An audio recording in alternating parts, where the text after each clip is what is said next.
A ficção científica brasileira ela existe desde a segunda metade do século XIX. E ao longo dos anos, muitos escritores brasileiros reconhecidos hoje se aventuraram dentro do gênero.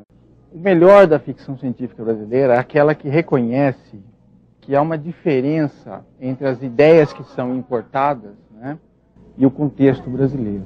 Então, é uma ficção científica que aponta para uma certa distância ideológica, né, entre as ideias de lá e o contexto aqui. Eu vou para os jornais e eu vou dizer que os americanos estão tentando roubar patrimônio científico brasileiro. O brasileiro ele tem uma visão de ciência e tecnologia de consumo.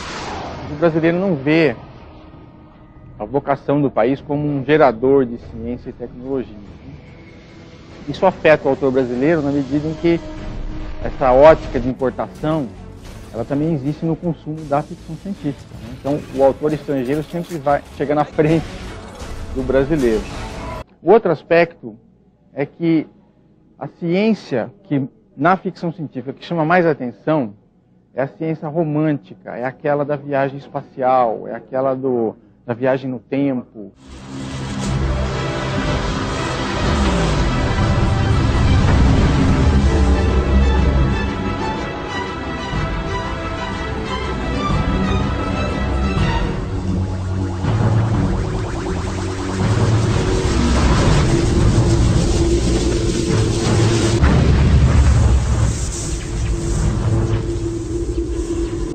Theodore Sturgeon, um escritor americano, chamou, né, ou isso acabou entrando como a lei de Sturgeon, conhecido como a lei de Sturgeon, que é 90% da ficção científica é lixo. Mas pensando bem, 90% de tudo é lixo. Então talvez seja o caso apenas da gente se concentrar mesmo naquilo que tem uma qualidade superior, né, que tem algo a dizer com uma boa qualidade de elaboração. E a gente tem, sim. Então a maioria dos comerciais que eu faço é nessa linha de catástrofe, de meteoro caindo e furacão. E de repente surgiu a ideia de fazer com um curta-metragem com esses efeitos. Quando eu coloquei na internet, com 2 dias que veio o susto. E eu não entendia porque para as pessoas era algo fantástico se fazer isso em 10 dias em um computador na sua casa. É simples.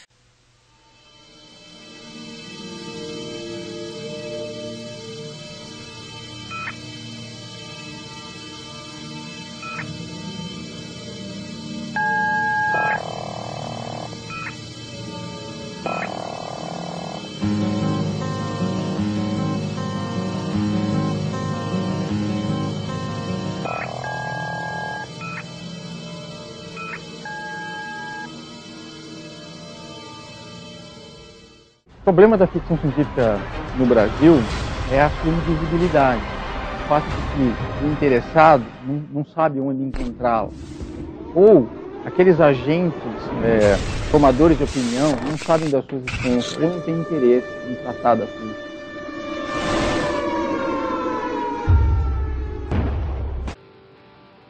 A reação do Brasil, ou dos escritores, né, que se aventuraram a escrever ficção científica, ao processo de modernização do país durante os anos da ditadura militar, né?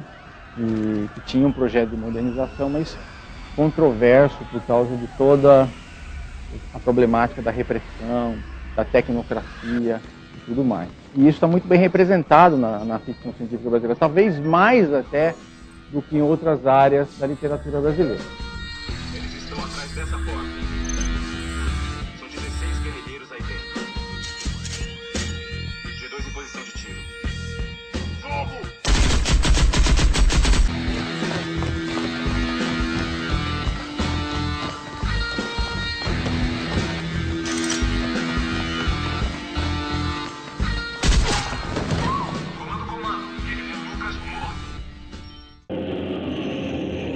A ficção científica entrou na ordem do dia. Ela se tornou quase confundida com a ordem mundial, né, da geopolítica, por causa da Guerra Fria, do medo da guerra atômica, da presença pela primeira vez de satélites artificiais em órbita. 4, 3, 2, 1, 0.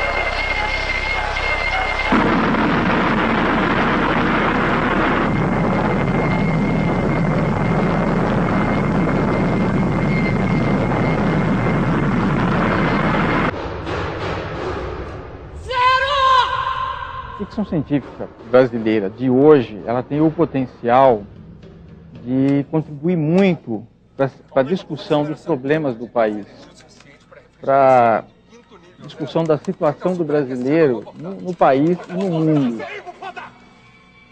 Sano fazia as coisas sem me contar. Eu lutei mais do que ninguém pelo seu projeto. Porque você sabe que você vai ficar rica com ele. Isso não tem nada a ver com dinheiro, João. Sabe quantos cientistas no mundo têm um projeto ligado a um acelerador de partículas? Você! Eu sei! Eu estou criando a forma nova de energia aqui dentro. O gênero, ele tem a habilidade de produzir grandes analogias, de produzir alegorias sobre a situação do homem, justamente em torno dessas questões que hoje definem a vida das pessoas. Você está entrando numa das cidades mais seguras do mundo, controlada pelas milícias particulares. Bem-vindo ao Rio de Janeiro. A água do aquífero Guarani, a maior reserva de água doce do planeta, já não cai na torneira dos brasileiros. É vendida pela Aquabras a peso de ouro nas plantações de etanol e exportada para o mundo inteiro.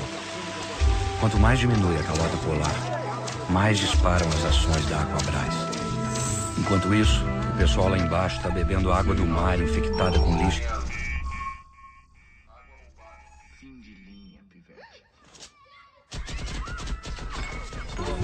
Eu denunciava isso todos os dias. Mas minhas críticas não mudavam nada. Só ajudavam fachadas de democracia. Quanto mais atacavam, mais eles ficavam fortes. Fazer o quê? Meu prestígio me garantia cota mensal de água nível 3. E eu comecei a pensar, foda-se o resto.